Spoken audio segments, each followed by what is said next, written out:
ឈប់សម្លឹងមើលនៅអ្វីដែលបាត់បង់ទៅហើយងាកមកមើលអ្វីដែលនៅសេសសល់ព្រោះអ្វីដែលនៅសល់គឺជាដើមទុនដំបូងរបស់អ្នករាល់ពេលដែលអ្នកអស់កម្លាំងចិត្តសូមប្រាប់ខ្លួនឯងថា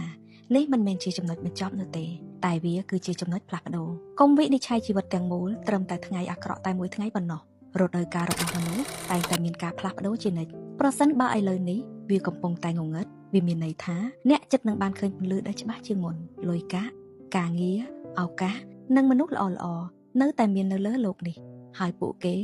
ទឹកប្រហុកម៉ែរួមស្នាដៃកូនខ្មែរចារសជាតិឈ្ងុយឆ្ងាញ់អត់មានដាក់មេក្លិនមេពណ៌មេអីទាំងអស់បងប្អូនចាគឺប្រើរបស់សុទ្ធតែម្ដងជាពិសេសគឺជាប្រភេទត្រីរៀលខ្មែរនៅខេត្តកំពង់ឆ្នាំងតែម្ដងចឹងបងប្អូនជាទីស្រឡាញ់ទឹកប្រហុករបស់យើងឆ្លងកាត់ការត្រួតពិនិត្យរួចរាល់មានចបផត្រឹមត្រូវចឹងបងប្អូនញ៉ាំដោយទំនុកចិត្តចានាងខ្ញុំហ៊ានធានានៅលេ2ឆ្នាំស្តង់ដារទូទៅនាំចេញក្រៅប្រទេសឥឡូវនេះកំពុងរត់ឯកសារទៅកូរ៉េទៅជប៉ុនទៅអាមេរិកទៅកាណាដាទៅប្រទេសក្រៅគឺទឹកប្រហុកយើងនាំចេញទៅក្រៅទៀត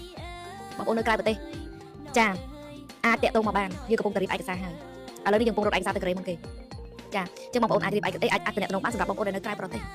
ចង់ទិញតំណែងបានជាពិសេសអ្នកដែលគាត់លក់គ្រឿងទេសបើកម៉ាកបើកអីស្រាប់គឺយើងនឹងផ្ដាច់មុខជូនបាន